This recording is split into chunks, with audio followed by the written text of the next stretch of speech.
সমস্ত মুসলিম সম্প্রদায়ের মানুষজনকে আমার আবেদন যে রাজ্য সরকার 1950 সালের একটা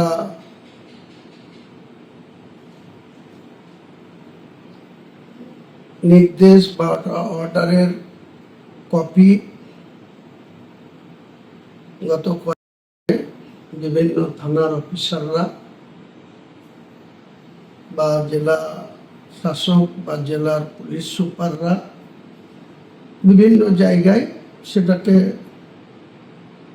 বোঝাচ্ছেন বা বলছেন বা তাদের আবেদন রয়েছে যে এটাকে মান্যতা দেওয়া।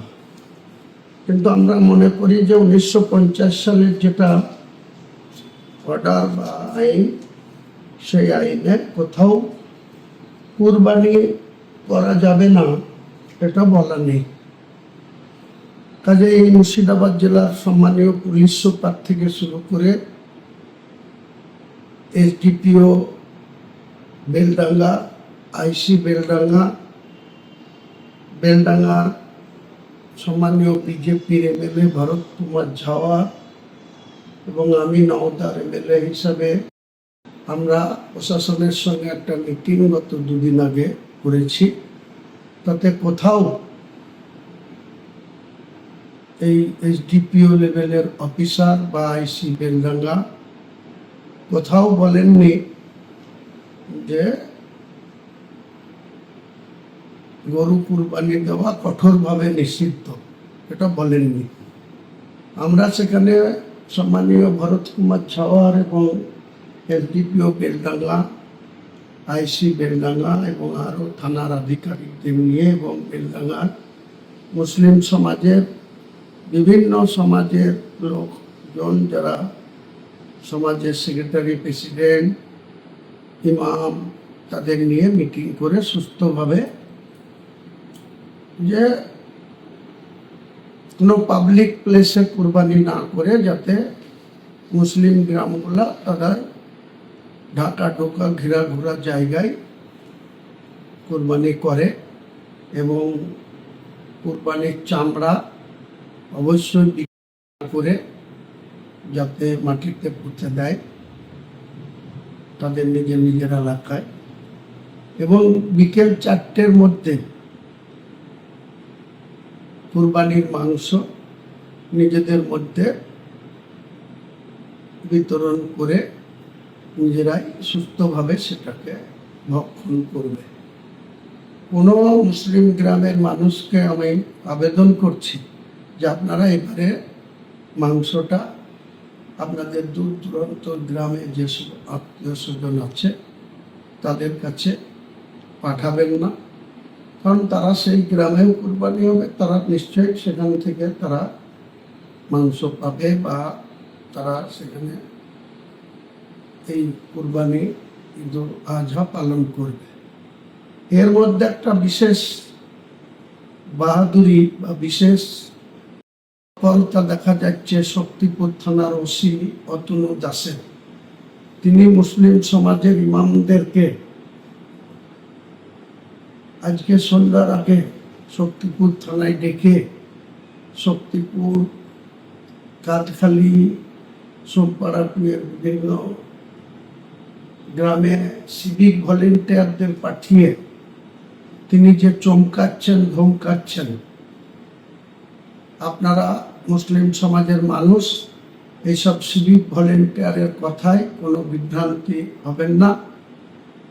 আর যেটা শক্তিপুরের ওসি বলছেন যে কুরবানি করলেই গ্রেপ্তার করা হবে, ওসিকে গ্রেপ্তার করতে দেন, তারপরে ওসি কি করে তাকে গ্রেপ্তার করে থানায় নিয়ে গিয়ে আটকায়, আর থানা থেকে কাকে গ্রেপ্তার করে শুধুমাত্র কুরবানির বিষয়ে কাউকে গ্রেপ্তার করে কি করে বহরমপুর কোর্টে পাঠায়, সেটা আমি হুমায়ুন কবির গ্রেপ্তার হওয়ার সঙ্গে সঙ্গে সমস্ত কাজ ফেলে এলাকার সমস্ত মুসলমানদের নিয়ে শক্তিপুর থানা অবস্থান করব, ঘিরে রাখব, তার ঊর্ধ্বতন অফিসাররা আসবে, তারপরে তার সুরা হবে, তারপরে তাকে ছাড়া হবে।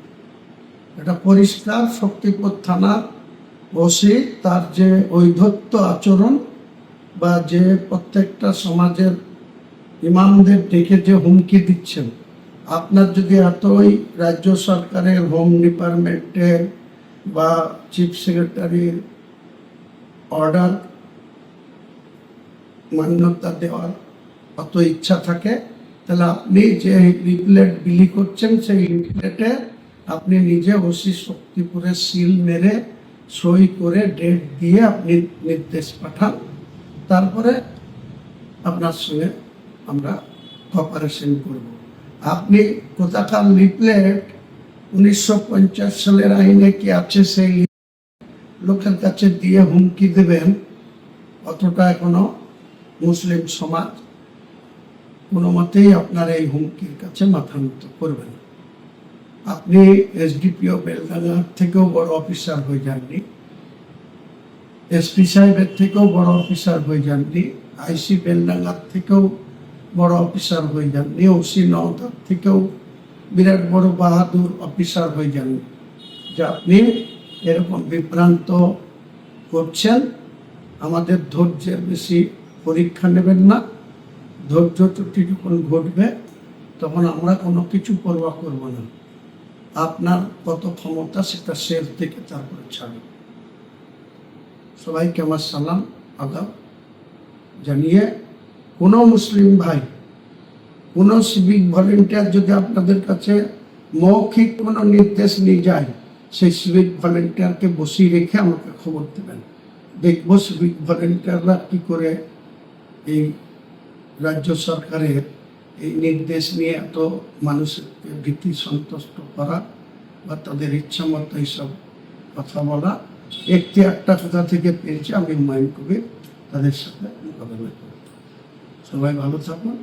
সবাইকে আগাম 28শে মে বৃহস্পতিবার সকাল সকাল ঈদুল আজহার নামাজ পড়ুন এবং নিজেদের ঘেরাগুলো জায়গায় নিজের জমির উপরে, নিজের জায়গার উপরে আপনারা কোরবানি করবেন।